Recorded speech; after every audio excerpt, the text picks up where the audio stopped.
দর্শক, আজকের নিটল টাটা মাই টিভি সংলাপ অনুষ্ঠানে আপনাদের প্রত্যেককে স্বাগত জানাচ্ছি। আমি জামিল আহমেদ। আমাদের সাথে আজকে দুজন ব্যক্তিত্ব আলোচনায় যোগ দিয়েছেন স্টুডিওতে। প্রথমেই আমার ডান দিকে আছেন সুভাষ সিংহ রায়, রাজনীতি বিশ্লেষক। সুভাষ দা, আপনাকে স্বাগত জানাচ্ছি আজকে অনুষ্ঠানে। এবং একই সাথে আরও একজন অতিথি আমাদের সাথে যোগ দিয়েছেন, শেখ রবিউল আলম, বিএনপির কার্যনির্বাহী কমিটির সদস্য। আপনাকেও স্বাগত জানাচ্ছি আজকে অনুষ্ঠানে। আমরা মূলত এই অনুষ্ঠানে সমসাময়িক প্রসঙ্গগুলো নিয়ে কথা বলি। আমি প্রথমে সুভাষ দা আপনার কাছেই যেতে চাই। বিশেষ করে বাংলাদেশের প্রেক্ষাপটে এখন স্থানীয় সরকারের একটি ধাপ উপজেলা নির্বাচন অনুষ্ঠিত হচ্ছে, কয়েকটি ধাপে হয়েছে এবং এখনও চলমান সেটি। এই প্রসঙ্গে আমরা যেমন কথা বলবো, পাশাপাশি জুনের প্রথম সপ্তাহে বাজেট ঘোষণারও একটি কথা আছে, সেটিকে নিয়ে আমরা কথা বলবো। এবং পরের রাউন্ডে হয়তো আন্তর্জাতিক প্রসঙ্গে ভারতের নির্বাচন নিয়ে কথা হতে পারে। উপজেলা নির্বাচন নিয়ে আপনার কিছু অ্যানালিসিস এবারের যেগুলো হচ্ছে সে সম্পর্কে যদি আমাদেরকে কিছু যোগ করেন, তারপরে আমরা আরেকজন আলোচনার কাছে যাবো। সুভাষ দা, আপনাকে অসংখ্য ধন্যবাদ। শেখ রবিউল ভাইকে আমার শুভেচ্ছা, দর্শকদের নিরন্তর শুভেচ্ছা। উপজেলা নির্বাচন 3টে ধাপ অতিক্রম করেছে, চতুর্থ ধাপের আজকে নির্বাচন হচ্ছে এবং আরও কিছু নির্বাচন ঈদের পরে হবে। কারণ যে নির্বাচনগুলো আমাদের এই প্রাকৃতিক বিপর্যয়ের কারণে হতে পারেনি, সেই নির্বাচনগুলোই ঈদের পরে হবার কথা রয়েছে। এবং এই নির্বাচনের সবচেয়ে বড় যে ব্যাপারটি, যে আমাদের স্থানীয় সরকার ব্যবস্থাপনায় অনেকগুলো বিষয় এখানে যুক্ত আছে, কিন্তু আমরা লক্ষ্য করে থাকি যে ভোটারদের মধ্যে যে আগ্রহের জায়গাটি, সেই জায়গাটি কিন্তু কম। এখন কেন কম, কী কারণে কম, আগে কি এরকম কম ছিল কি না, আর প্রতিদ্বন্দ্বী প্রার্থীর মধ্যে যদি আগ্রহ না থাকে কিংবা প্রতিদ্বন্দ্বিতা যদি মানুষ ভোটাররা দেখতে না পায়, তাহলে আগ্রহের জায়গাটি কমে যায় কিনা, এগুলো নিয়ে সাধারণ মানুষের মধ্যে একটা আলোচনা আছে। আবার খেয়াল করে দেখবেন যে স্থানীয় সরকার নির্বাচনের ব্যাপারে ভোট দেওয়ার ক্ষেত্রে মানুষের আগ্রহটা একটু কম অপেক্ষাকৃত হবে। কেননা যারা জাতীয় নির্বাচনের ভোট দেন তারা ঢাকায়, রাজশাহীতে, চট্টগ্রামে, বিভিন্ন বড় শহরে যারা চাকরি করেন, তারা ছুটি নিয়ে, আগ্রহ নিয়ে তারা কিন্তু ভোট দিতে যান। কিন্তু এই স্থানীয় সরকার নির্বাচনে কিন্তু গত কয়েক বছরে এই আগ্রহের কমতি দেখা দিয়েছে। এখন স্থানীয় সরকার কাঠামোতে অনেকগুলো বিষয় গত 15 বছরের সংযোজন হয়েছে। আপনি আইন পরিবর্তন হয়েছে, ইতিবাচক অর্থে যদি আপনি দেখেন, সেখানে অনেকগুলো বিষয় আমাদের সামনে উঠে এসছে। কিন্তু এই যে স্থানীয় সরকার ব্যবস্থাপনা, আমাদের সংবিধানে বলা হয়েছে স্থানীয় শাসন। স্থানীয় শাসন, জানি না 1972 সালের সংবিধানে কেন এটা স্থানীয় শাসন যুক্ত করা হয়েছিল। কিন্তু সবচেয়ে আমার যে কষ্টের ব্যাপারটি, আমি সবসময় এটা বলে এসেছি, আমি ক্রমাগতভাবে এটা লিখেছিও, যে লোকাল গভর্নমেন্টের নির্বাচনটি বাংলাদেশের রাষ্ট্রপতি শাসিত পদ্ধতির মতো। বাংলাদেশ চলছে সংসদীয় পদ্ধতিতে, আর স্থানীয় সরকার চলছে রাষ্ট্রপতি শাসিত পদ্ধতিতে। আগে সংসদীয় পদ্ধতিতে যে ব্যাপারটা আমরা দেখি, সংসদীয় পদ্ধতিতে আগে সংসদ সদস্য নির্বাচিত হন, তারা সরকার গঠন করেন, সংখ্যাগরিষ্ঠরা সংসদ নেতা নির্বাচন করেন। এখানে সরাসরি উপজেলাতে কিংবা মিউনিসিপ্যালিটিগুলোতে কিংবা পৌরসভাগুলোতে মেয়র নির্বাচিত হয় সরাসরি ভোটে, যে কারণে কাউন্সিলরদের গুরুত্ব কিন্তু কমে যায়, উপজেলার ভাইস চেয়ারম্যানের গুরুত্বটি কমে যায়। উপজেলার ক্ষেত্রে এটাও কিন্তু লক্ষ্য করা গেছে, যে কারণে এই ব্যাপারে কিন্তু আমাদের ভাবনা চিন্তার অনেক সুযোগ রয়েছে, যে আমরা এই স্থানীয় শাসন কথা যেটা বলে রেখেছি, সেই সরকার ব্যবস্থাপনায় আমরা উন্নত দেশগুলোর মতন, যেমন পার্শ্ববর্তী রাষ্ট্র ভারতে কিন্তু লোকাল গভর্নমেন্ট ইলেকশনটি প্রথমে কাউন্সিলর নির্বাচিত হন, পরবর্তীতে সেই কাউন্সিলররা কিংবা কমিশনাররা পরবর্তীতে আপনার মেয়র নির্বাচন করেন। আমাদের এই দিকে আমাদের কিন্তু মনোনিবেশ করতে হয় বলে আমার কাছে মনে হয়। কেননা সিটি কর্পোরেশন নির্বাচনে দেখবেন শুধু মেয়রকেই মানুষ চেনে, কিন্তু দাঙ্গা ফ্যাসাদ যা কিছু হয় অধিকাংশই হয় কিন্তু কাউন্সিলরদের সমর্থকদের মধ্যে। এটা কিন্তু আমরা লক্ষ্য করেছি। অতএব আমাদের যদি সময় এগোচ্ছে, দেশের অর্থনীতি বাড়ছে, দেশের মানুষের অনেক চিন্তা চেতনার প্রবৃদ্ধি ঘটছে, অতএব সেক্ষেত্রে আমাদের মনোনিবেশ করা দরকার।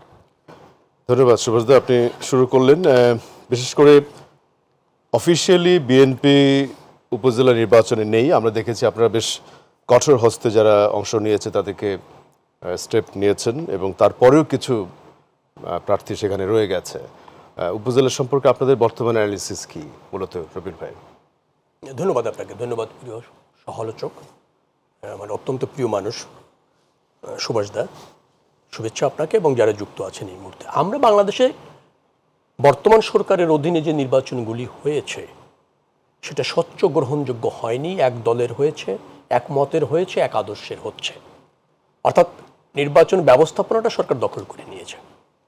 সেটা জাতীয় নির্বাচন বলেন, স্থানীয় সরকার নির্বাচন বলেন, সব জায়গায় একই প্রক্রিয়া সরকার আপনার করছে, প্রয়োগ করছে। অর্থাৎ তার নিয়ন্ত্রণে নির্বাচন, প্রার্থিতার ক্ষেত্রে আপনার নিয়ন্ত্রণ করেছে। অন্য দলকে অংশ নেবে না নেবে সেখানেও তার নিয়ন্ত্রণ রয়েছে। এবং নির্বাচন ব্যবস্থাপনার সাথে যারা জড়িত, বিশেষ করে নির্বাচন কমিশন এবং আইন শৃঙ্খলা রক্ষাকারী বাহিনী, তাদেরকে পূর্ব নির্ধারিত ফলাফল অথবা সরকারি দলকে উইন করানোর দায়িত্ব দেওয়া হয়েছে। এরকমের জায়গায় চলে গিয়েছে নির্বাচন, যার ফলে দেখবেন যে অধিকাংশ রাজনৈতিক দলই কিন্তু স্থানীয় সরকার নির্বাচন বর্জন করেছে। এমনকি আপনি 14 দলীয় জোটের অন্য শরিকদেরও কোনো প্রার্থী নেই, মহাজোট অর্থাৎ জাতীয় পার্টিরও তেমন কোনো প্রার্থী নেই। আমরা সহ আরো 62 দলের তো কোনো রাজনৈতিক দলের কোনো প্রার্থী নেই এবং জনগণও ভোট বর্জন করেছে। দাদা বলছিলেন যে স্থানীয় সরকার নির্বাচনে ভোটের উপস্থিতি অনেক কমেছে, সত্য, আশঙ্কাজনকভাবে কমেছে। কম এক জিনিস আর আশঙ্কাজনক কিছু কারণ চিহ্নিত করেছেন যে কেন কমেছে। কারণটা আমার কাছে এটা এই ব্যাখ্যাটা আমার কাছে গ্রহণযোগ্য হয়নি। কারণ আমরা সবসময় দেখেছি স্থানীয় সরকার নির্বাচন উৎসব মুখর পরিবেশে হয়, বেশি প্রতিদ্বন্দ্বিতাপূর্ণ হয় এবং বেশি অংশগ্রহণমূলক হয়, সবসময় দেখেছি। এবং জাতীয় নির্বাচনগুলিতে দল অংশগ্রহণ করে, দলের প্রার্থী থাকে, দলের প্রতীক থাকে। স্থানীয় সরকারগুলিতে এগুলি অবাধ হয়ে যায়, অনেক স্বতন্ত্র প্রার্থী আসে, আঞ্চলিকতা কাজ করে, এলাকার ভোটের প্রাধান্যের ভিত্তিতে প্রার্থী হয়ে যায়, যার ফলে প্রতিদ্বন্দ্বিতা কিন্তু একেবারে অবাধ হয়, বেশি অংশগ্রহণমূলক হয়। সেটা একেবারেই নেই। তার কারণ কি? নির্বাচন ব্যবস্থাপনার প্রতি মানুষের অনীহা, ভোটারদের অনীহা। তারা জানে ফলাফল হয়তো পূর্ব নির্ধারিত, তারা জানে ওই এলাকার প্রভাবশালী আওয়ামী লীগের নেতা অথবা মন্ত্রী অথবা এমপির আস্থাভাজন প্রার্থী উইন করবে, অথবা ওই এলাকার প্রশাসনের মনে করেন যারা জড়িত আছে তারা যে প্রার্থীকে উইন করাতে হবে, সরকার যাকে উইন দেখতে চায় তার দায় দায়িত্ব তারা নিয়ে নিয়েছে। অর্থাৎ ভোটারের ভোট দেওয়ার পরিবেশ নাই, আগ্রহ নাই। এই রকমের একটা জায়গায় জাতি যখন ভোট বিমুখ হয় তখন নির্বাচন বর্জন করা বাঞ্ছনীয় এবং একটা গ্রহণযোগ্য নির্বাচন অনুষ্ঠিত করতে সরকারকে বাধ্য করার জন্য রাজনৈতিক আন্দোলন কাম্য। সেখানেই আমরা কিন্তু মনোনিবেশ করেছি। স্থানীয় সরকার নির্বাচনে তো আমরা ছিলাম। এত কিছুর পরে আপনার দলের অনেকে কিন্তু সাবমিট করেছে, আবার দেখা গেল অনেকে রয়েও গেছে, ইলেক্টেডও হয়েছে ভিন্ন নামে। আমি আপনাকে বলি, বিএনপির এত বড় একটা বৃহত্তর রাজনৈতিক দল, উপজেলা লেভেলেই আপনার 8-9টি অঙ্গ সংগঠন আছে এবং মূল দলের সংগঠন রয়েছে, হাজার হাজার নেতাকর্মী আছে। বিএনপি নির্বাচনমুখী গণতন্ত্রমনা দল বিধায় তো নির্বাচনেই অংশ নিতে চায়, কিন্তু আমরা জাতির বৃহত্তর স্বার্থে, ভোটাধিকারের সাথে গণতন্ত্রের স্বার্থে আপনার একটা আন্দোলনে আছি। আমরা স্থানীয় সরকার নির্বাচন এবং জাতীয় নির্বাচনে থেকেছিলাম 18তে, উপনির্বাচনগুলিও তো থেকেছিলাম। আপনি জেনে অবাক হবেন, এর আগের স্থানীয় সরকার নির্বাচনের মেয়র, উপজেলা চেয়ারম্যান সব মিলিয়ে আমাদের যারা উইন করেছিল তার 74 জনকে বহিষ্কার করা হয়েছিল, দায়িত্বই পালন করতে দেওয়া হয়নি। নির্বাচিত মেয়র এবং উপজেলা চেয়ারম্যানদের। সিলেটের মেয়রকে বহিষ্কার মানে কি মন্ত্রণালয় থেকে যেটা আপনার? হ্যাঁ, সিলেটের মেয়রকে বহিষ্কার করা হলো, দায়িত্ব পালন করতে দেওয়া হলো না। বরিশালের মেয়রকে সেখানে তো আপনার জুডিশিয়াল ম্যাটার ছিল, কোনো জুডিশিয়াল ম্যাটার ছিল। কোন ভাবে তাকে বাদ দেওয়া হয়েছে? আপনার প্রশাসক নিয়োগ করে দিয়েছে সরকার, স্থানীয় সরকার মন্ত্রণালয়ের কাল্পনিক এক কাহিনী করে আপনি বাদ দিয়ে দিলেন। আপনি দেখেন সিলেটের মেয়র, রাজশাহীর মেয়র, খুলনার মেয়র, বরিশালের মেয়র সবাইকে বহিষ্কার করা হয়েছে। তারপর সিলেটের মেয়র আরিফুলকে 2 বার বহিষ্কার করা হয়েছে। প্রথমে তাকে বহিষ্কার করা হয়েছে, তিনি উচ্চ আদালতে আসছেন, উচ্চ আদালত বলছে তিনি দায়িত্ব পালন করবেন, আদেশ নিয়ে তিনি দায়িত্ব পালন করার জন্য জয়েন করেছেন, 8 ঘন্টা পর আবার বহিষ্কার করা হয়েছে। তো অন্য দলের ভিন্ন মতের জনপ্রতিনিধি যে ফাংশন রাষ্ট্রে করুক, সেটাও তো সরকার দল আওয়ামী লীগ চায় না। নির্বাচন ব্যবস্থাপনা তো দখলে নিয়েছে, এর মধ্য থেকে যদি ভিন্ন দলের ভিন্ন মতের কেউ নির্বাচিত হয় তারও দায়িত্ব পালনের সুযোগ নেই। রাষ্ট্রে যখন এভাবে একদলীয় শাসন, একদলীয় রাজনীতি, এক আদর্শের রাজনীতি প্রতিষ্ঠিত করার মানে অভিপ্রায় থাকে এবং চেষ্টা থাকে ক্ষমতাসীনদের, তখন তো মানুষের অধিকার প্রতিষ্ঠিত করবার জন্য রাষ্ট্র ব্যবস্থাপনায় সাধারণ মানুষ কেউ অংশগ্রহণ করার সুযোগ করে দেওয়ার জন্য তো দল হিসেবে আমাদের দায়িত্ব আছে, আর আমরা সেই জন্য রাজনীতি করি। সেই কারণে আমরা এই উপজেলা নির্বাচন বলেন এবং দ্বাদশ জাতীয় সংসদ নির্বাচন আমরা বর্জন করেছি।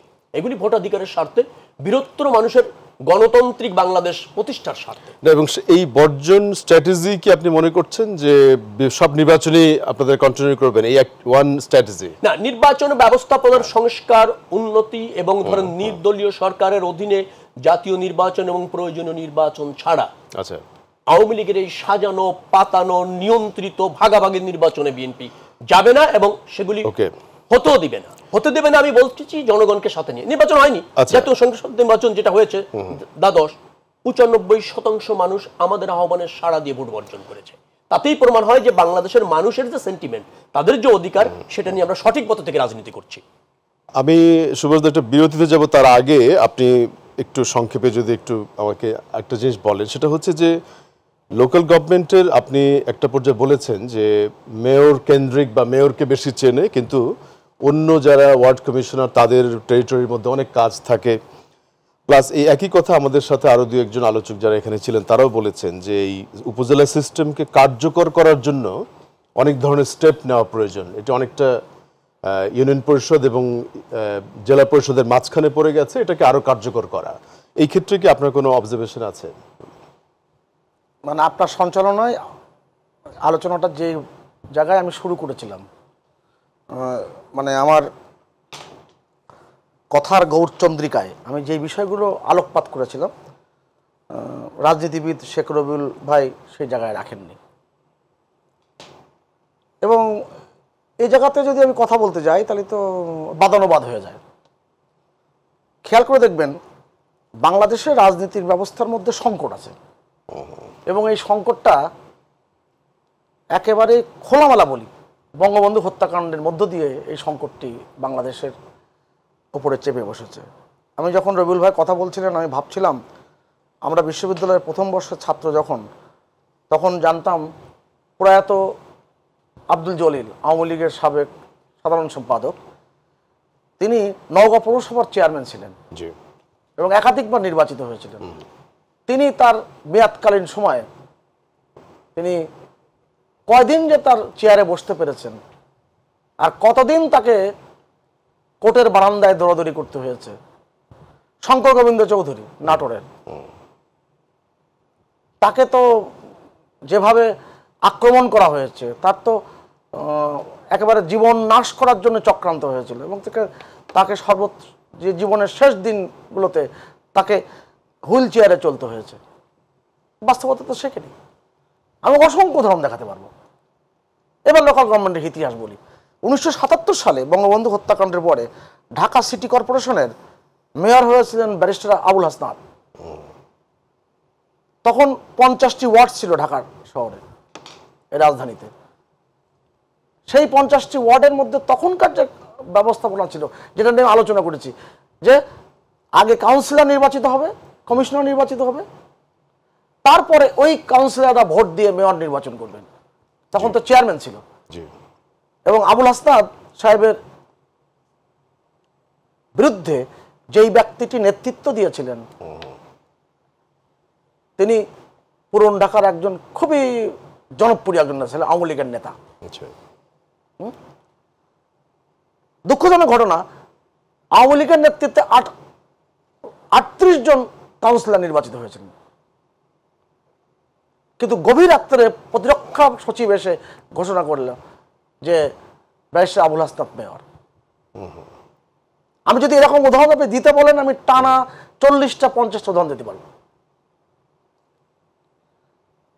তা সংকটটা কোথায় তৈরি হলো?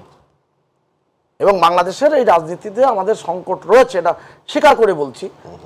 এই সংকটের সমাধান করতে পারে সুরাজনীতি, আর সুরাজনীতি একটি মাত্র রাজনৈতিক দল দিয়ে হয় না। এখানে বিরোধী দল থাকতে হয়, এবং সেই বিরোধী দল রাষ্ট্রের যে মূল চেতনা, সেই চেতনাকে ধারণ করতে হবে। আপনি আপনার রাষ্ট্র ব্যবস্থাপনায় আপনাকে অবদান রাখতে হবে। ৭৯ পার্লামেন্ট কীভাবে নির্বাচন হয়েছিল? সেই নির্বাচনে আওয়ামী লীগ অংশগ্রহণ করেনি। আওয়ামী লীগকে বলা হয়েছিল গঠনতন্ত্র ঘোষণাপত্র সংশোধন করে বঙ্গবন্ধুর নাম বাদ দিয়ে তারপরে জমা দিতে হবে। সেই নির্বাচনে আওয়ামী লীগ অংশগ্রহণ করেছে না? ৩৯টি আসন পেয়েছে। খণ্ডিত আওয়ামী লীগ, মিজান চৌধুরীর আওয়ামী লীগ 2টো আসন পেয়েছে। এই ৪১টি আসন নিয়ে আওয়ামী লীগ সংসদে লড়াই করেছে না? অতএব আপনি যদি রাষ্ট্র কাঠামোতে নিজেকে প্রাসঙ্গিকতা রাখতে চান, তাহলে আপনি বর্জন করে শুধুমাত্র কোনো অর্জন করতে পারবেন না। বিএনপির নিজের যে সংকট তৈরি করেছে, সেই সংকটের কারণে জাতীয় কিন্তু নানাভাবে কিন্তু বঞ্চিত হচ্ছে। এটা বিএনপির লোকজন যত দ্রুত বুঝবে, তত বেশি তাদেরও মঙ্গল, জাতিরও মঙ্গল। সংকটটা ওই জায়গায়, রাজনৈতিক বোধ জাগ্রত হয়নি, এবং বাংলাদেশ বোধ জাগ্রত থেকে পিছিয়ে আছে। এখানেই সংকটের জায়গা তৈরি হয়েছে। অতএব লোকাল গভর্নমেন্টে আপনি ৩৮% ভোট পড়েছে দ্বিতীয় ধাপে, ৩৫% উপরে পড়েছে। আপনি এখানে যদি আপনি যেভাবে বিরোধিতা হচ্ছে এবং যেভাবে নির্বাচন বিরোধী নানা রকম কর্মকাণ্ড হচ্ছে, তা আপনি এই ভোটকে আপনি সারা পৃথিবীর উন্নত রাষ্ট্রের ভোটের সঙ্গে যদি তুলনা করেন, আপনি দেখেন মার্কিন যুক্তরাষ্ট্রে কোন ভোটে আপনি ৩০ থেকে ৪০% উপরে ভোট পড়ে। আপনি কি এখনকার বাস্তবতা আপনাকে স্বীকার করতে হবে? এই বাস্তবতাতেই জি সুভাষ দা ধন্যবাদ। এই আমি একটু রবিউল আপনার একটা মতামত নেই, বর্জন এই অর্জন সম্ভব নয়, যেটি সামারি, মানে শুধু এই স্ট্র্যাটেজি দিয়ে সম্ভব নয়। সম্ভব কিভাবে সম্ভব? এভাবেই সম্ভব হয়েছে। বর্জনে সম্ভব হয়েছে। মানুষ আপনার সাথে আছে, মানুষ ভোট বর্জন করেছে। হ্যাঁ, মানুষকে যদি আপনি কেন্দ্রে নিতে পারতেন স্বতঃস্ফূর্ত ভাবে, শুধু আমরা যদি বর্জন করতাম সেটা হতো। ৬২টি রাজনৈতিক দল কিন্তু ভোট বর্জন করেছে, মনে রাখবেন। ৯৫% মানুষ ভোট বর্জন করছে। ৩০% দাদা যেটা বললেন, যেটা নির্বাচন কমিশন বলছে, দেখাচ্ছে, সেটা কি জনগণের দেওয়া ভোট, নাকি নির্বাচন কমিশনের দেখানো ভোট, না কি আওয়ামী লীগের বন্ধুদের দিয়ে দেওয়া ভোট? সেখানেও প্রশ্ন রয়েছে। দেখানো ভোটই জনগণের দেওয়া ভোট না। 2 ঘন্টা 3 ঘন্টা 4 ঘন্টা কেন্দ্রে একটি ভোটও পড়ে, সেই চিত্রও আছে। অন্য দলের এজেন্ট বের করে দিয়ে নিজেদের মতো করে আওয়ামী লীগের বন্ধুরা ভোট দিচ্ছে, সেই চিত্র এই নির্বাচনের মধ্যে আছে। অর্থাৎ আপনি কাস্টিং দেখালেন 30%, আমার কাছে মনে হয় না 5%-এর উপরে ভোট পড়ছে, এবং এটা জনগণও বিশ্বাস করে, জনগণই ভোট বর্জন করছে। দাদা খুব ভালো করে বলছিলেন রাজনৈতিক সংকট আছে। আমিও বলছি আছে। দায় কার? সংকটটা সৃষ্টি করলো কে? রাজনৈতিক দ্বিমত থাকবে, প্রতিযোগিতা থাকবে, প্রতিদ্বন্দ্বিতা থাকবে। তার মানে কি জনগণকে আপনি ভোটাধিকার থেকে বঞ্চিত করবেন? আপনি জনগণের উপর রিভেঞ্জ নেবেন? আপনি জনমত উপেক্ষা করে ক্ষমতায় থাকবেন? আপনি একসময়কার একটা প্রাচীনতম আওয়ামী লীগের রাজনৈতিক দলকে স্বৈরতান্ত্রিক শক্তি তৈরি করে আপনার রাষ্ট্রের ওই সুবিধাভোগী গোষ্ঠীকে লালন করে ক্ষমতায় থাকবেন? রাষ্ট্রে যদি সংকট থেকে থাকে রাজনৈতিক, সে দায় আওয়ামী লীগ। আমাদের নির্বাচন ব্যবস্থাপনা কিভাবে হবে, আমরা কিন্তু একটা সেটেল ইস্যু ছিল। 13দশ সংশোধন তো আমরা করেছিলাম, জাতীয় নির্বাচনগুলি কিভাবে হবে। 91, 96, 2001, আপনার 2008 ভালো নির্বাচন হচ্ছিল। পঞ্চদশ সংশোধনী আপনারা করে ক্ষমতায় এসে নিজেদের মতো নির্বাচন করতে গিয়ে সংকটটা তৈরি করেছেন। সাংবিধানিকভাবে সংকট তৈরি করেছেন, ভোট ব্যবস্থাপনায় সংকট তৈরি করেছেন, কারণ ক্ষমতার মোহ আপনাদের গ্রাস করেছে। আওয়ামী লীগ রাজনৈতিক দল হিসেবে তার আদর্শের জায়গায় বিচ্যুতি ঘটেছে, এটাই আজকে সংকট। এবং এই দায় আপনার। বলছেন রাষ্ট্রীয় চেতনা থাকতে হবে। রাষ্ট্রীয় চেতনা কি?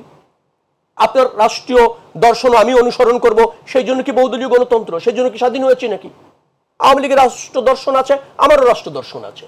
জনগণ ডিসাইড করবে কোন রাষ্ট্র দর্শনটি তারা গ্রহণ করবে এবং কোন রাষ্ট্র দর্শনটাকে তারা রায়ের ভিত্তিতে ক্ষমতায় দিবে। সে পথরুদ্ধ করে আপনি জাতীয় চেতনা খুঁজতেছেন, রাষ্ট্রীয় চেতনা। আপনার রাষ্ট্রীয় চেতনা আর আমার রাষ্ট্রীয় চেতনা তো এক নয়। আমার দর্শন জনগণের কাছে উপস্থাপন করেছে, জনগণ গ্রহণ করবে। আপনার দর্শন রাজনৈতিক দর্শন ছিল, আপনি সেটা উপস্থাপন করবেন, জনগণ গ্রহণ করবে। রাষ্ট্রীয় চেতনা তো আপনি নির্ধারণ করবেন। আমি একটু ব্রেকে যাব, জাস্ট একটু সাপ্লিমেন্টারি নিয়ে ব্রেকে যাব। জি দাদা। খুব সংক্ষেপে। সংকটটা তো ওই জায়গায় বললাম না, বোধের সংকট। আপনি বহুদলীয় গণতন্ত্রের শব্দের অর্থ কি? অনেকগুলো দল থাকবে। তা বহুদলীয় গণতন্ত্র বিএনপি বাংলাদেশে কাদের নিয়ে প্রতিষ্ঠিত করেছিলেন?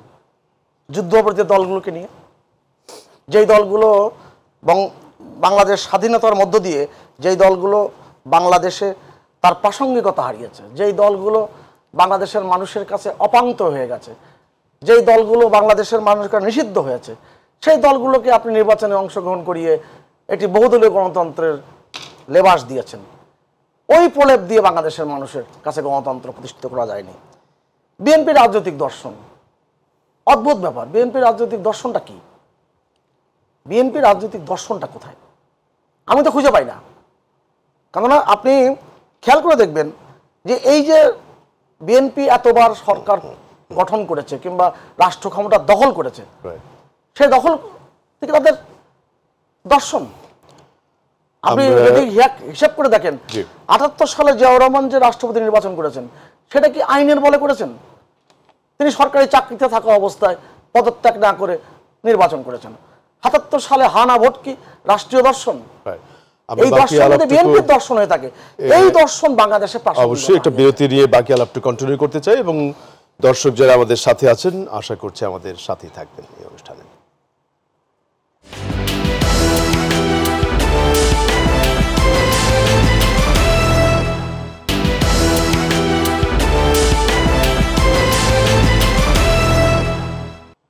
বিরতির পরে আজকের নিটল টাটা মাই টিভি সংলাপে আবারও স্বাগত জানাচ্ছি জামিল আহমেদ। আমাদের সাথে দুজন আলোচক স্টুডিওতে আছেন, সুভাষ সিংহরা এবং শেখ রবিউল আলম।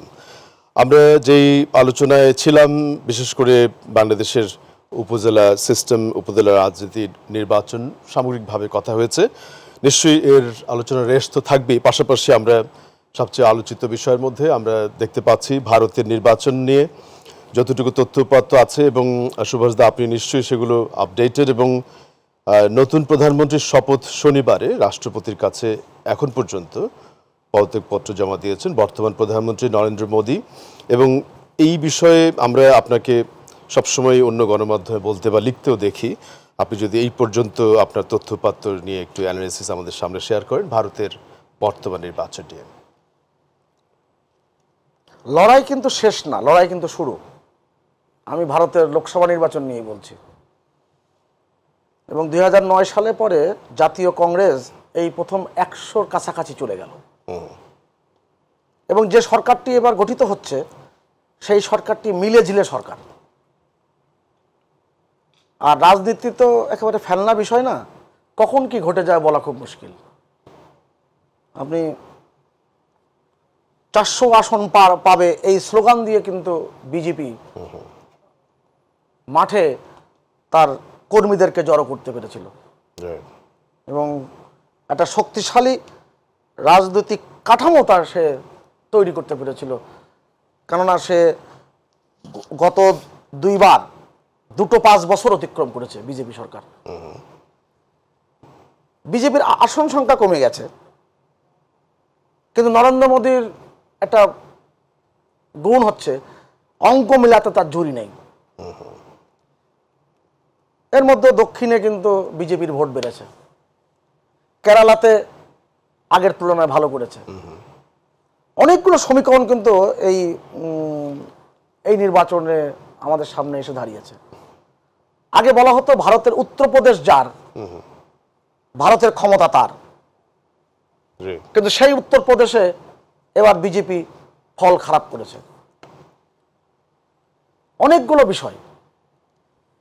এবং আপনি নিশ্চয়ই সামাজিক যোগাযোগ মাধ্যমে ধ্রুব রাঠি নামে একজন ইউটিউবার আছেন, তিনি জার্মানিতে থাকেন, ভারতের হরিয়ানার ছেলে, এবং তার 476 মিলিয়ন ভিউ তার ফলোয়ার রয়েছে। এবং সে গত কদিন আগে সে ইউটিউবে একটা তথ্যচিত্র উপস্থাপন করেছে, সেটা হচ্ছে মোদি দ্য রিয়েল স্টোরি। এবং সেখানে 24 ঘন্টার মধ্যে 27 মিলিয়ন মানুষ এটা দেখেছেন। অতএব ভারতের নির্বাচন ব্যবস্থাপনা নিয়ে সারা পৃথিবীতে কিন্তু আলোচনা হচ্ছে। কারণটা হচ্ছে এত বড় একটি দেশ এবং গণতান্ত্রিক কাঠামোতে সবচেয়ে শক্তিশালী অবস্থান এই কারণেই যে 1 মাসের অধিক সময় ব্যাপী কিন্তু এই নিম্নকক্ষের নির্বাচনটি হয়, বিধানসভাও তাই হয়। এবং এবার তো 7 দফা নির্বাচন হয়েছে এবং সেই নির্বাচনের আপনার ভোটের বাক্স আগে ব্যালট পেপারে ভর্তি থাকতো, এখন ইভিএমে থাকে। কোনো রাজনৈতিক দল কখনোই প্রশ্ন করেনি, কোনো বিরোধী শক্তিও প্রশ্ন করেনি যে এই ভোটটা ঠিক মতো সংরক্ষিত হচ্ছে কিনা। এটাই কিন্তু ভারতের গণতন্ত্রের একটা বড় দিক।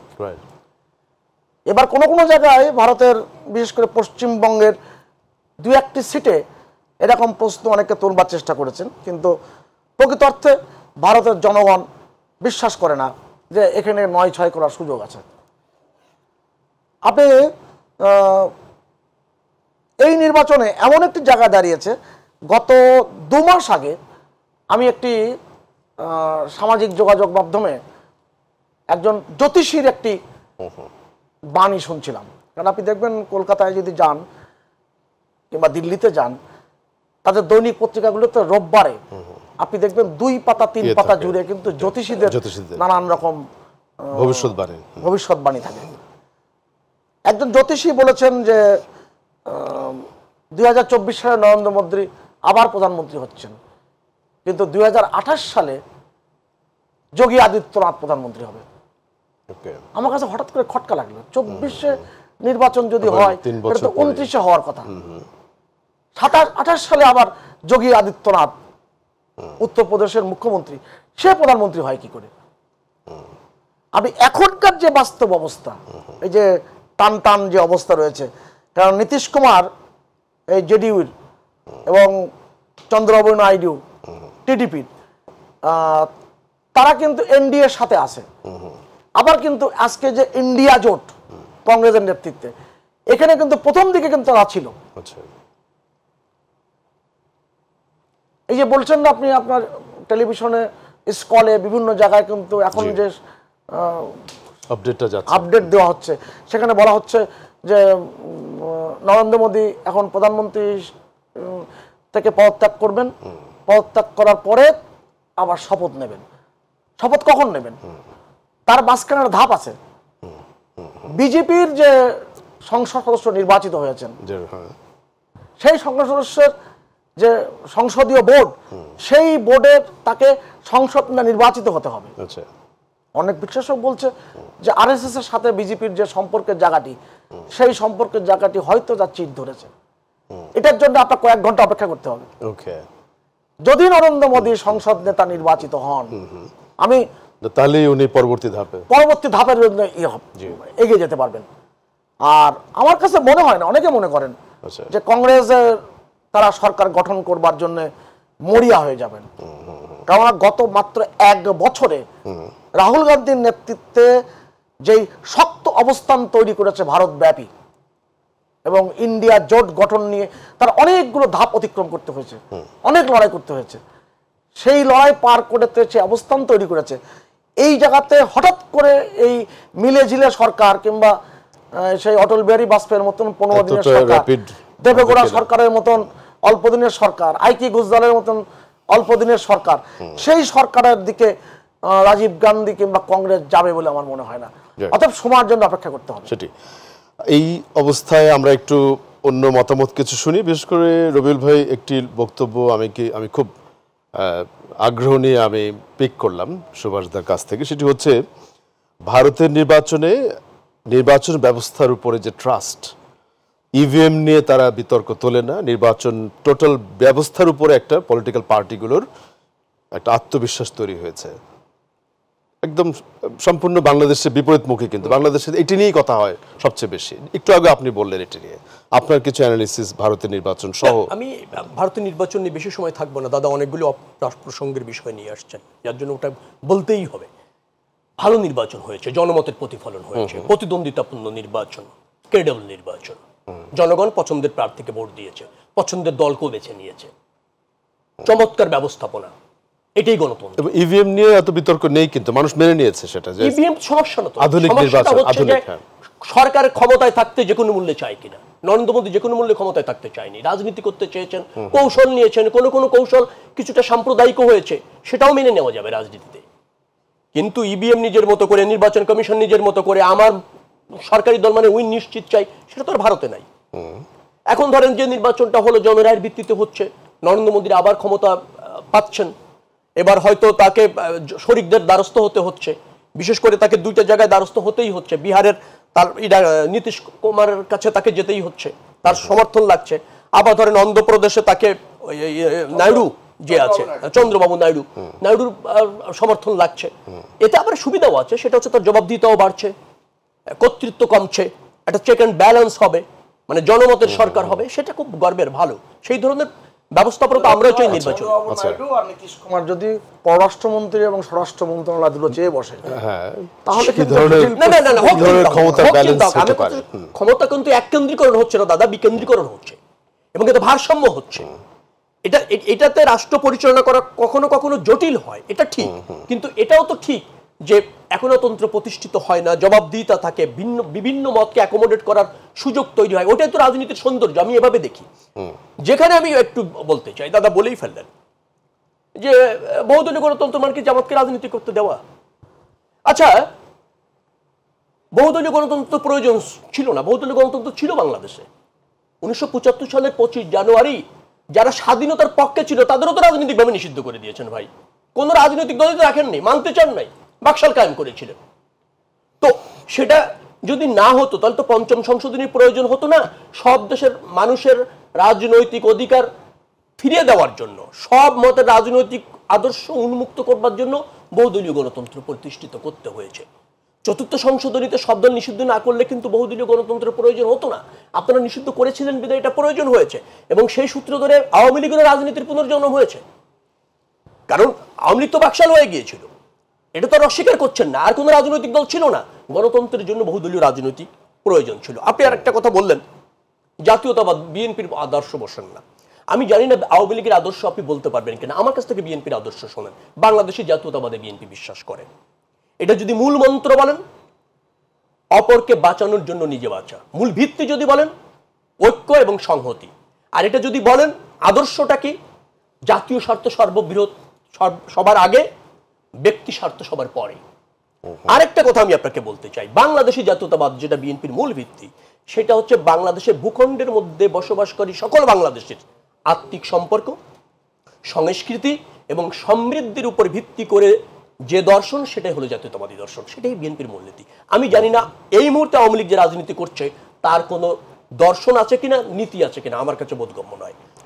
ভোটাধিকার হরণ করে, অন্য দলকে নিধন করে, দমন পীড়ন করে ক্ষমতায় শুধুমাত্র স্বৈরতান্ত্রিক ব্যবস্থা সম্ভব, কোন গণতান্ত্রিক রাজনৈতিক এই দর্শনের মধ্যে সম্ভব না, যেটা আওয়ামী লীগ ধারণ করেছে। না, আপনি ক্লারিফাই করলেন, কিন্তু এটা রেলেভেন্ট কিভাবে?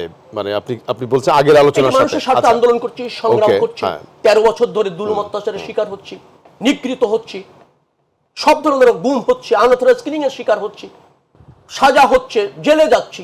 বাট ভোটাধিকার, গণতন্ত্র, বৃহত্তর মানুষের স্বার্থ, স্বাধীনতা, সার্বভৌমত্ব অক্ষুণ্ণ রাখবার জন্য জাতীয়তাবাদী দলের নেতাকর্মীরা কাজ করছে, এই দল কাজ করছে। এটাই জাতীয়তাবাদী দর্শন। এই দর্শন ক্ষমতালোভী দর্শন না, যেটা আওয়ামী লীগ বর্তমান ধারণ করেছে। এই জন্য বলছি, দাদাই বলবেন যে আওয়ামী লীগের দর্শনটা কি। নির্বাচন নিয়ে আপনি একটু বলছিলেন, আসলে না বললে হানা ভোট বললেন।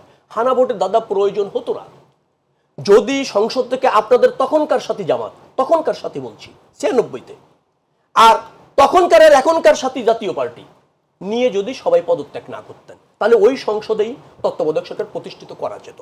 আপনারা সংসদ থেকে পদত্যাগ করার ফলে নির্বাচন করে, আপনার ওই 15 ফেব্রুয়ারি নির্বাচনটা করেই কিন্তু আপনাকে 2/3 মেজরিটি ভিত্তিতে তত্ত্বাবধায়ক সরকার করতে হয়েছে।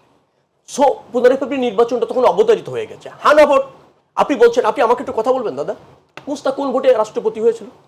বিচারপতির ভোট লেগেছিল সায়েমের রাষ্ট্রপতি হতে মুস্তাকের পরে। জিয়া রহমান উদ্বুদ্ধ পরিস্থিতি যখন ক্ষমতায় আসলেন, তিনি মনে করেছিলেন, গণতন্ত্র মনা ছিলেন, মানুষের ভোটের প্রতি, রায়ের প্রতি তার শ্রদ্ধা ছিল, মানুষের মতামতের প্রতি তার শ্রদ্ধা ছিল। তিনি একদিনও রাষ্ট্রপতি থাকতে চান নাই। অল্পকালীন সময় একটা হানা ভোট দিয়ে তিনি সম্মতি নিয়েছিলেন রাষ্ট্রপতি থাকবেন কি থাকবেন না। মনে রাখা দরকার, হানা ভোটটা সংবিধান সম্মত ছিল। এই 15 সংশোধনীতে তত্ত্বাবধায়ক সরকার বাতিল করে দিয়ে ওটা আপনারা বাতিল করে দিয়েছেন। অর্থাৎ হানা ভোট রাষ্ট্রের প্রয়োজনে, গণতন্ত্রের প্রয়োজনে ছিল। আমি শেষ করতে চাই একটু। আপনি অনেক সময় বলেছেন, আবার বলবেন। না ঠিক আছে, আপনার পয়েন্টগুলো আসছে তো। না, একটা জিনিস হচ্ছে কি, নির্বাচনটা কেমন হলো আপনি দেখেন। আমরা সহ 62টি রাজনৈতিক দল বর্জন করেছে। জি, আপনি বলেছেন 14 দলের ইনু সাহেব নিজে বলেছে নির্বাচন ভালো হয়নি, নির্বাচন গ্রহণযোগ্য হয়নি, নির্বাচনে করাপশন হয়েছে, তাকে ইচ্ছাকৃতভাবে হারিয়ে দেওয়া হয়েছে, জনরায়ের প্রতিফলন হয়নি। রাশেদ খান মেনন 14 দলের শরীক, তিনিও বলেছেন, এটা জাতীয় নির্বাচনের কথা বলছেন। হ্যাঁ, তিনিও বলেছেন দেখেন মানুষ ভোট দেয়নি, আমি নিজে সাক্ষী, এই নির্বাচন কোনো নির্বাচন না। ওকে, আচ্ছা, দিলীপ বড়ুয়া 14 দলের লোক, তিনি বলছেন বর্তমান এই পার্লামেন্টের 80% চুরা কারবারি। উনাদের শরিক দল মহাজোটের জিএম কাদের বলছেন নির্বাচন হয়নি, নির্বাচনের নামে প্রহসন হয়েছে, ভাগাভাগি হয়েছে, 3টি শক্তিশালী রাষ্ট্র আওয়ামী লীগকে ক্ষমতায় রেখেছে। জোটের যদি এই মতামত হয়, আপনি জান তাদেরকে ক্ষমতা দেখতে চেয়েছে চীন, ভারত এবং রাশিয়া, তারাও কিন্তু বলেনি যে বাংলাদেশে ভালো নির্বাচন। আচ্ছা, আমরা একটু জাতিসংঘ বলেছে ভালো নির্বাচন হয় নাই, ইউরোপীয় ইউনিয়ন বলেছে, আমেরিকা বলেছে, সারা পৃথিবীর গণতন্ত্র মানে সব মানুষ বলেছে বাংলাদেশে যে নির্বাচন হয়েছে তা জনরায়ের সাথে প্রতারণা। ধন্যবাদ। নির্বাচন, এক পেশার নির্বাচন, মঞ্চ কিছু অন্য মন্তব্যগুলো নিয়ে নিই, তারপরে আমরা একটু আমি একটু আমার মনে হয় সুভাষ দা একটা বিরতির পরই ফিরে এসে আপনাকে শুনতে হবে। একটা বিরতির সময় হয়েছে, দর্শক আপনারাও আশা করছি অনুষ্ঠানে আমাদের সাথেই থাকবেন।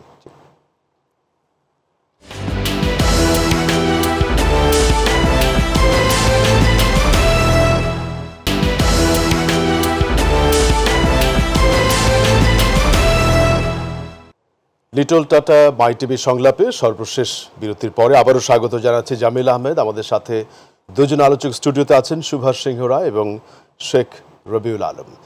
বিরতির আগে সুভাষ দা আপনি কিছু তথ্যপত্র রেসপন্ড করতে চেয়েছিলেন, যোগ করতে চেয়েছিলেন, সেই প্রসঙ্গেই ফিরে যায় সুভাষ দা। বাকশাল নিয়ে যখন রাজনৈতিক নেতারা কথা বলে তখন আমার কাছে খুব আশ্চর্য লাগে। বাকশাল কোনো রাজনৈতিক দল নয়, এর একটি প্ল্যাটফর্ম, বঙ্গবন্ধুর দ্বিতীয় বিপ্লবের কর্মসূচি। এবং এই প্ল্যাটফর্মে কারা কারা আসেনি আপনি যদি এই তালিকা করতে বলেন অনেকে উত্তর দিতে পারবেন না। আমার বাকশালের ওপরে 4 খণ্ডের যে বই বেরোনোর কথা তার প্রথম খণ্ডটি বেরিয়েছে। আমার ধারণা রবিউল ভাইকে আমি এই বইটা ভালো করে পড়তে দিব। বাকশালে কারা ছিলেন না, বাকশাল একটি দর্শন। বঙ্গবন্ধুর এই বাকশাল কর্মসূচি যদি বাস্তবায়ন হতো তাহলে আমাদের এই 2024 সাল পর্যন্ত অপেক্ষা করতে হতো না, তার আগেই আমরা মধ্যমায়ের দেশ অনেক আগে হয়ে যেতাম। কারণ বঙ্গবন্ধু মাত্র 1314 দিন রাষ্ট্রীয় ক্ষমতায় ছিলেন এবং তিনি আমাদের জন্য যা রেখে গেছেন সেটা নিয়ে যদি আমি কথা বলতে যাই অনেক সময় প্রয়োজন। এবং এই যে বহুদলীয় গণতন্ত্রের কথা বলা হয়, বহুদলীয় গণতন্ত্রের কথা বলতে গেলে আমার সেই লিকো ওয়ানের একটি সিঙ্গাপুরের জাতিরাষ্ট্রের পিতাকে বলা হয়। তাকে জিজ্ঞেস করা হয়েছিল যে আপনি একটা দরিদ্র রাষ্ট্রকে এত উন্নত রাষ্ট্র করলেন কি করে। তিনি বললেন যে যে সমস্ত সিঙ্গাপুরবাসীরা জাপানিদের হয়ে দালালি করেছে আমি তাদের নাগরিকত্ব দিই নাই, আমি তাদের ভোটাধিকার দিই নাই। এই একটি কারণেই সিঙ্গাপুর তরতর করে এগিয়ে গেছে। আপনি 1975 সালের 15ই আগস্ট পর থেকে 1981 সালের 17ই মে অর্থাৎ আজকের প্রধানমন্ত্রী শেখ হাসিনা দেশে ফিরে আসা আগ পর্যন্ত বাংলাদেশটা কেমন বাংলাদেশ ছিল, কেমন বাংলাদেশ ছিল? এটা কি বাংলাদেশ ছিল না পাকিস্তান ছিল? পত্রপত্রিকা উল্টান। এবং আমি যখন কথা বলতে যাই তখন এই কথার মধ্যে অনেকগুলো বিষয় কিন্তু আমার জুড়ে দেওয়ার খুব ইচ্ছা জাগে, কিন্তু সময় তো আমাকে সে জায়গায় দেয় না। ঐক্য আর সংহতি, কার সাথে ঐক্য? যুদ্ধাপরাধীদের সাথে ঐক্য, কাদের সাথে সংহতি? যারা রাষ্ট্র ব্যবস্থা ধ্বংস করার জন্য চক্রান্ত করে তাদের সাথে সংহতি। অর্থাৎ এই যে রাষ্ট্রীয় দর্শন, এই দর্শন বাংলাদেশে চাপিয়ে দেওয়ার চেষ্টা করেছিল বাংলাদেশের সামরিক শাসকরা। তত্ত্বাবধায়ক সরকারের কথা বলেন, তত্ত্বাবধায়ক সরকার এই কনসেপ্টটি, এই লড়াইটি কে করেছে? 1990 সালের যে 19 নভেম্বর যে 3টা রূপরেখা হয়েছিল সেই রূপরেখায় স্পষ্ট লেখা ছিল যে যারাই সরকার গঠন করবে না কেন তারাই তত্ত্বাবধায়ক সরকার ব্যবস্থাপনা চালু করবে এবং পরপর 2টি নির্বাচন তত্ত্বাবধায়ক সরকারের অধীনে হবে, 3টি নির্বাচন। এবং প্রকৃত অর্থে এই নির্বাচনগুলো কিন্তু অনুষ্ঠিত হয়েছে। অতএব এই কথাগুলো যখন বলা হয় না তখন আমার কাছে খুব আশ্চর্য লাগে যে আমরা কি আসলে রাজনীতির মূল ধারায় থাকি, মূল কথায় থাকি, না অন্যদিকে ধাবিত হওয়ার চেষ্টা করি। বাংলাদেশ তো বাংলাদেশে ছিল না, এই দেশটি জঙ্গি রাষ্ট্রের একটি ছায়া সব সময় পড়েছে।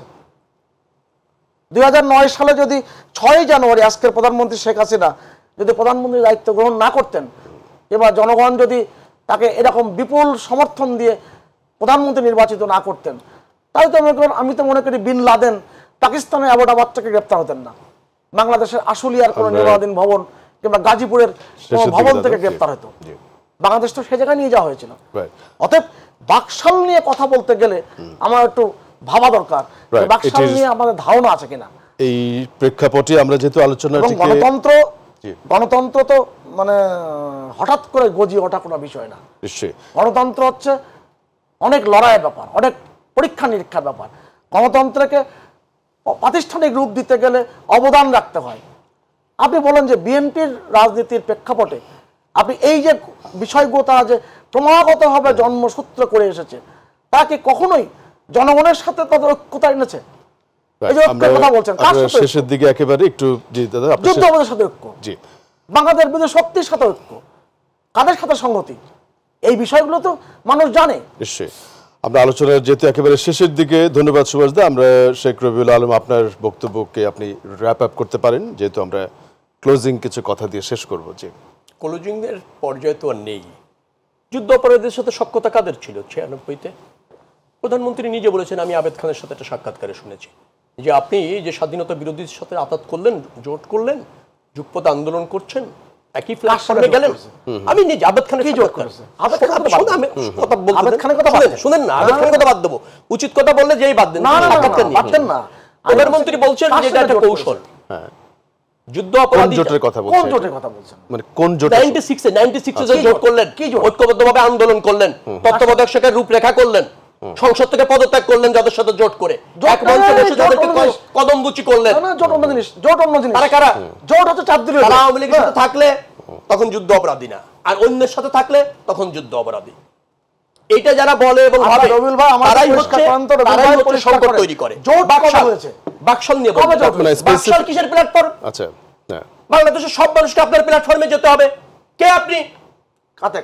গণতন্ত্রের জন্য সংগ্রাম করেছি, পাকিস্তান থেকে আলাদা হয়েছি, ভিন্ন রাষ্ট্র দর্শন নিয়ে রাজনীতি করবো, এই জন্য আপনার প্ল্যাটফর্মে সব মানুষ যাবে কেন? আপনি কে? কারণ এমএজি ওসমানী গিয়েছিল,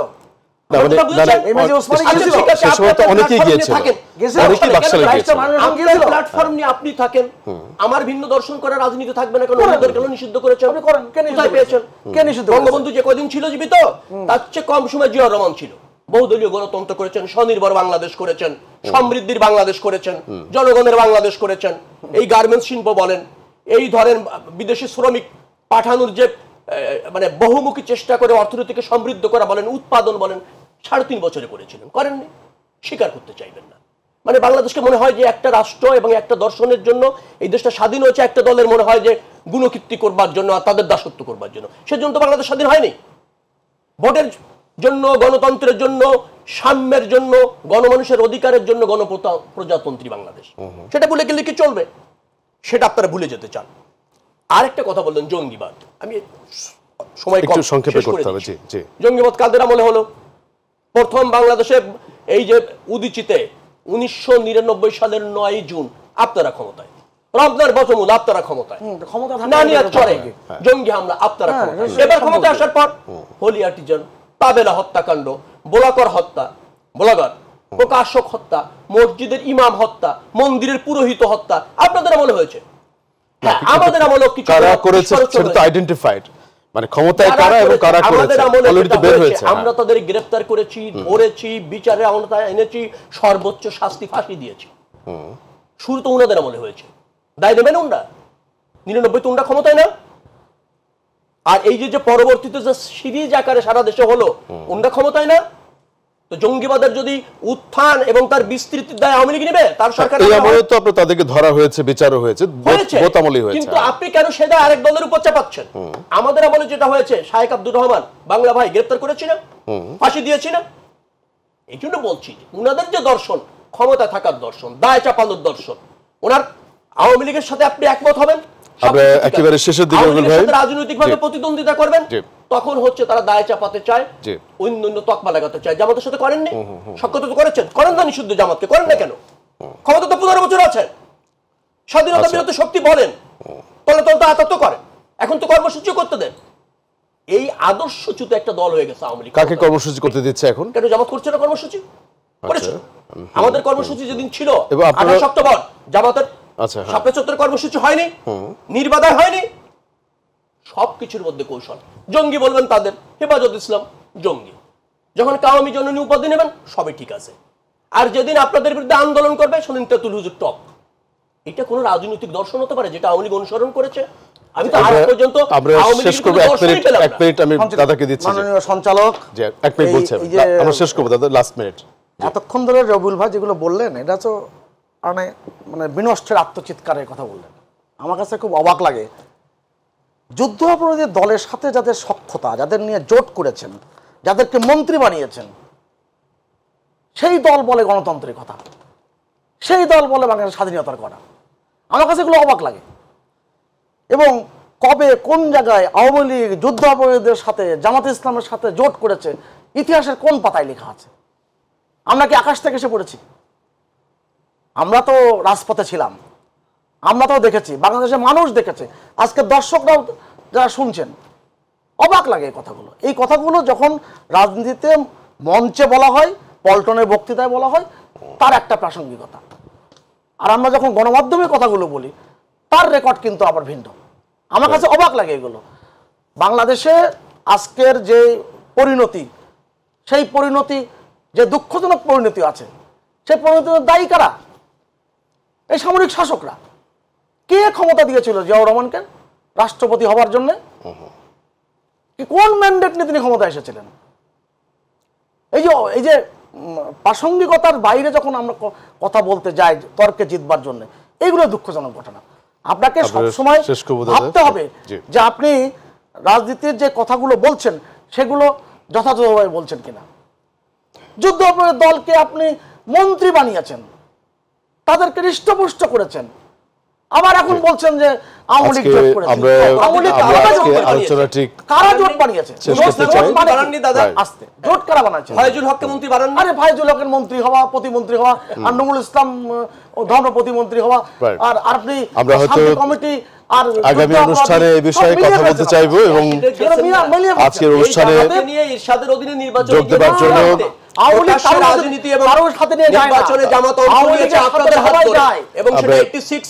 ধন্যবাদ শেখ রবিউল আলম এবং সুভাষ সিং রায় দুজনকেই। আওয়ামী লীগ তার জন্মসূত্রে পাওয়া যে সংগ্রামী চেতনা, তার বাইরে কখনোই আওয়ামী লীগ যায়। ধন্যবাদ। আজকে আমরা আলোচনাটি এখানেই শেষ করতে চাই। সুভাষ সিং রায় এবং শেখ রবিউল আলম, আপনাদের দুজনকে ধন্যবাদ এবং দর্শক যারা আমাদের সাথে ছিলেন। আমরা আগামী দিনে অন্য কোনো বিষয়ে আবারও কথা বলবো। সেই পর্যন্ত ভালো থাকবেন এই আশাবাদ জানিয়ে আজকে এখানেই শেষ করছি।